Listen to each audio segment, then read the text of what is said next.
নমস্কাৰ বন্ধু বান্ধৱীসকল, আজি আমি BA ফাৰ্ষ্ট ছেমিষ্টাৰৰ FYU GPৰ অন্তৰ্গত 4 বছৰীয়া পাঠ্যক্ৰমৰ পলিটিকেল ছায়েন্সৰ প্ৰথম অধ্যায়টোৰ 2 মাৰ্কৰ কুৱেশ্যন এনচাৰৰ বিষয়ে আলোচনা কৰিম। আহা তেনেহ'লে আমি ভিডিঅ'টো আৰম্ভ কৰোঁ। চমু প্ৰশ্ন উত্তৰ। 1 নম্বৰ, ৰাজনীতি কাক বোলে? ৰাজনীতি হ'ল সমাজ জীৱনৰ এক অপৰিহাৰ্য কাৰ্যকলাপ। ৰাজনীতি হ'ল চৰকাৰ আৰু জনসাধাৰণৰ মাজত ধাৰাবাহিকভাৱে চলি থকা এক পাৰস্পৰিক ক্ৰিয়া। ৰাজনীতিক এক সাৰ্বজনীন কাৰ্যকলাপ বুলি অভিহিত কৰা হৈছে। ৰাজনীতিৰ দুটা দিশ থাকে, এটা হ'ল সংকীৰ্ণ অৰ্থ, আনটো হ'ল উদাৰ বা বহল অৰ্থ। সংকীৰ্ণ অৰ্থত ৰাজনীতি হ'ল জনসাধাৰণক সেৱা কৰা কাৰ্য।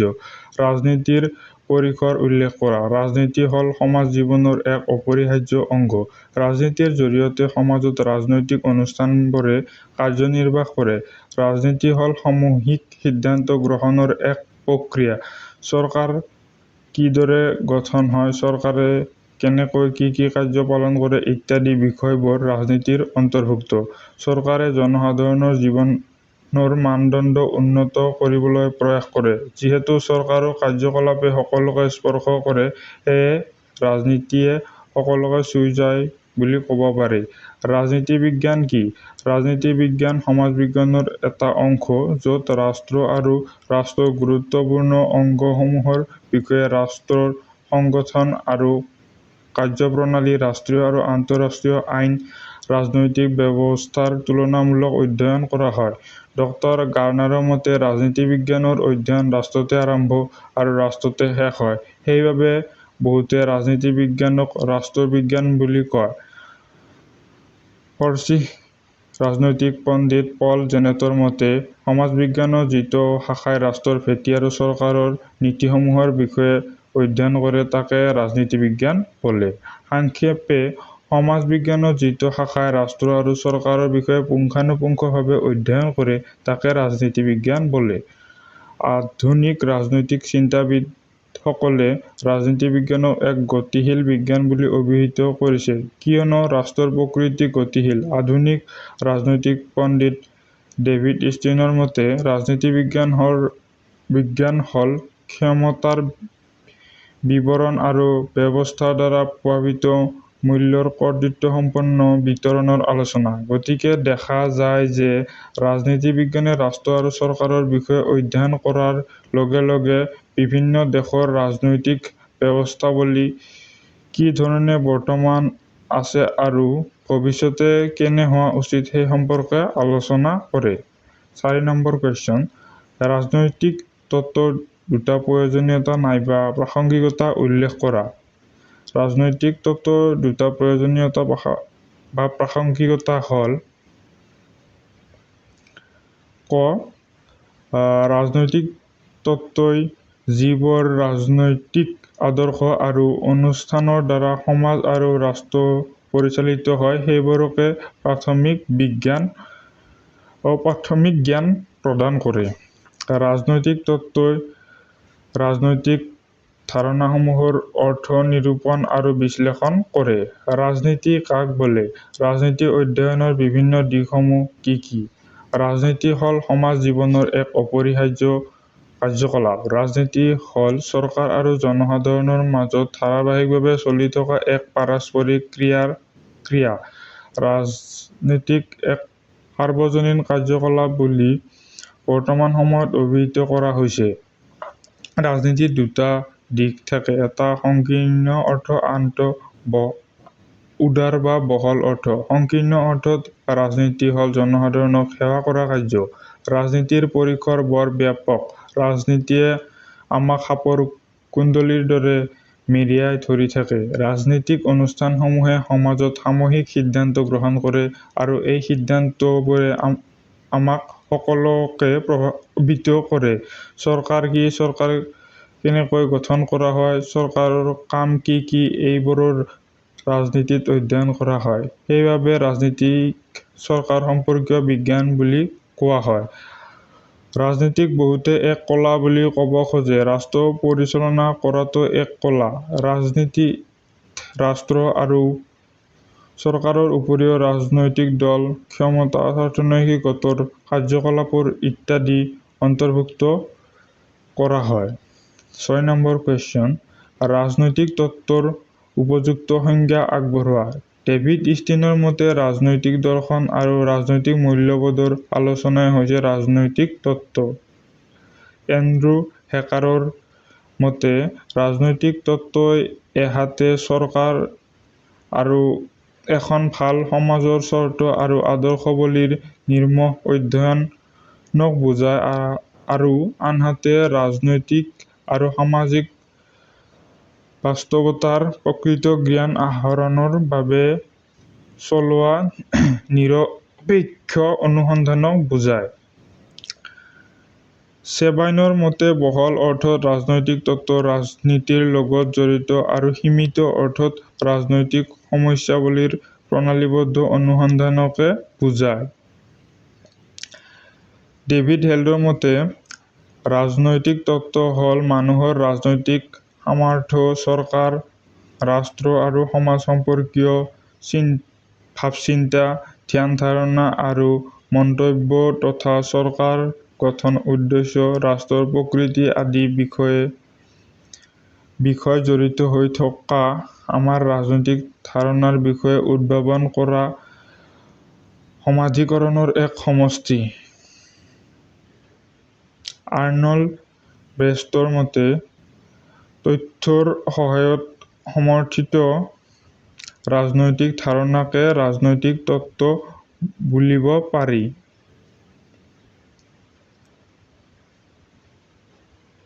ডব্লিউ.চি. কোকাৰৰ মতে চৰকাৰ আৰু তাৰ বিভিন্ন ৰূপ আৰু কাৰ্যাৱলীক সামৰি ফলাফলৰ ভিত্তিত কেৱল বৰ্ণনা, তুলনা আৰু পৰ্যালোচনাৰ মাজতে সীমাবদ্ধ নাৰাখি মানুহৰ চিন্তাৰ প্ৰয়োজন, আশা-আকাংক্ষা আৰু মতামতক যেতিয়া অধ্যয়নৰ তথ্য হিচাপে গ্ৰহণ কৰা হয় তেতিয়াই ৰাজনৈতিক তত্ত্বৰ উদ্ভৱ হয়। 7 নম্বৰ কুৱেশ্যন, ৰাজনৈতিক তত্ত্বৰ অধ্যয়ন আমাৰ বাবে কি ধৰণে উপকাৰী?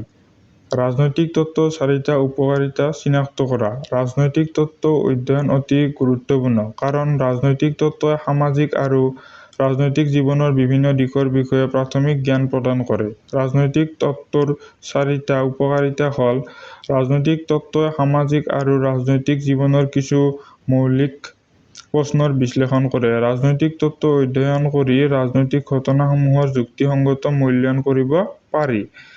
ৰাজনৈতিক তত্ত্ব অধ্যয়ন কৰি সংবিধান, চৰকাৰ আৰু ৰাজনৈতিক আদৰ্শৰ জ্ঞান লাভ কৰিব পাৰি।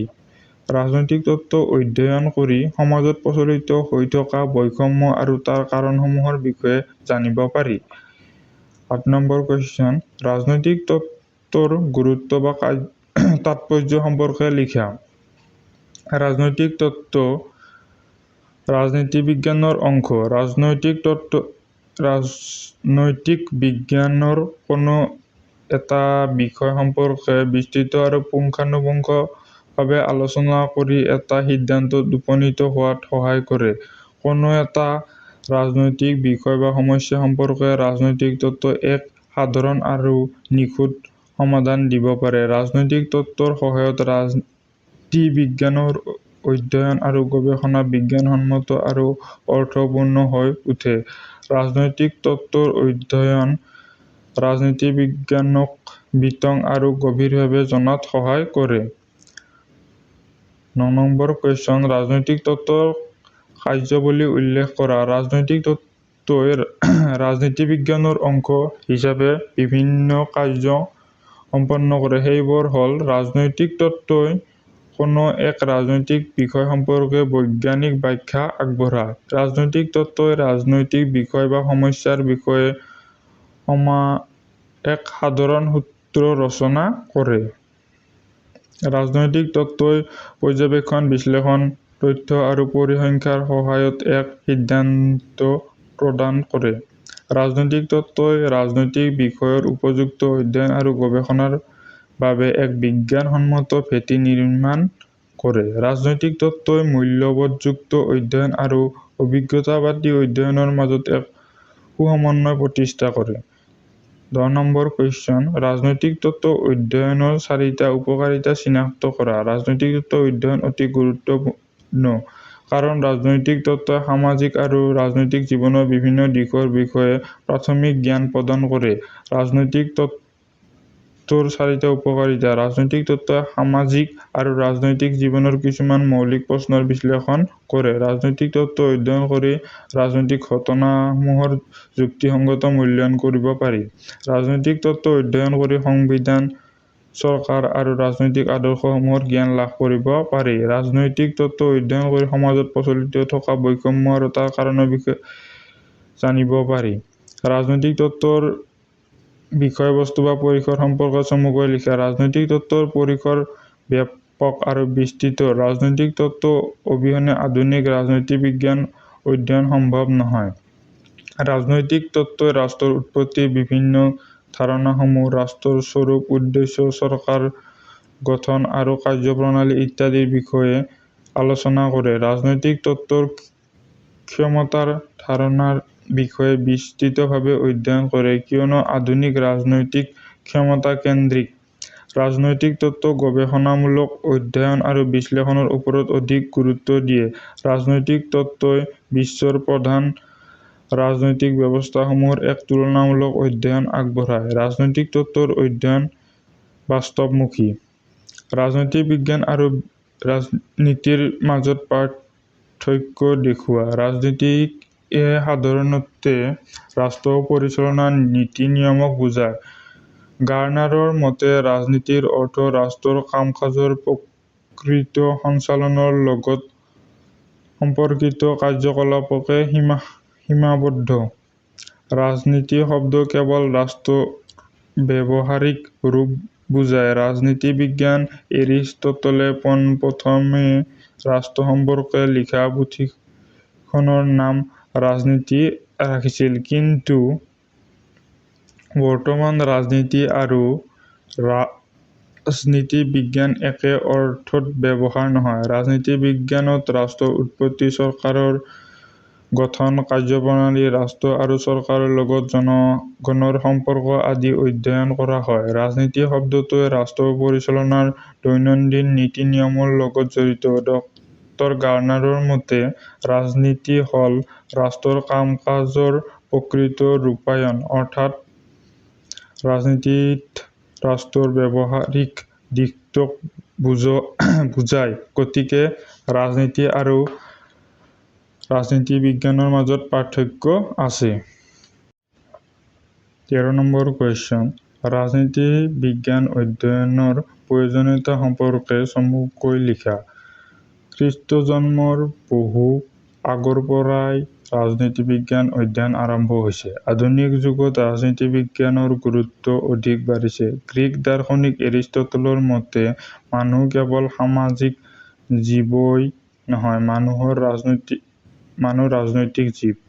ৰাজনীতি জীৱনৰ সাম্যক জ্ঞান লাভ কৰিবলৈ হ'লে ৰাজনীতি বিজ্ঞান অধ্যয়ন প্ৰয়োজন। ৰাজনীতি বিজ্ঞান অধ্যয়নে নাগৰিকক ৰাষ্ট্ৰৰ বিষয়ে জ্ঞান আহৰণত সহায় কৰে। তদুপৰি ৰাজনীতি বিজ্ঞানৰ অধ্যয়ন নাগৰিকসকলক তেওঁলোকৰ দায়িত্ব আৰু কৰ্তব্যৰ বিষয়ে সজাগ কৰি তোলে। বৰ্তমান যুগত শিক্ষা, সংস্কৃতি, বিজ্ঞান, অৰ্থনীতি আদি ৰাষ্ট্ৰ পৰিচালনা কৰে। ৰাষ্ট্ৰৰ অৰ্থনীতি, সমাজ-নীতি ইত্যাদি সকলো ৰাষ্ট্ৰৰ নিয়ন্ত্ৰণ আৰু পৰিচালনা কৰে। ৰাজনীতি বিজ্ঞান অধ্যয়নে এইবোৰৰ সূক্ষ্মভাৱে বিচাৰ কৰিব পাৰে। গতিকে প্ৰতিজন নাগৰিকে ৰাষ্ট্ৰৰ স্বাৰ্থৰ বিষয়ে সঠিক জ্ঞান প্ৰদান কৰি সজাগ আৰু সচেতন কৰি তুলিবলৈ হ'লে ৰাজনীতি বিজ্ঞান অধ্যয়নৰ প্ৰয়োজনীয়তা আছে।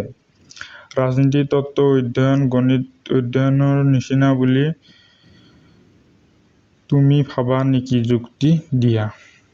এইটো তোমালোকে চাই ল'বা। এইখিনি তোমালোকে স্ক্ৰীনশ্বট মাৰি ল'বা, নহ'লে বা তোমালোকৰ কপিত লিখি ল'বা। 15 নম্বৰ কুৱেশ্যন, ৰাজনীতি বিজ্ঞানে আমাক সুনাগৰিক হ'বলৈ শিকায়। তোমাৰ মন্তব্য দিয়া।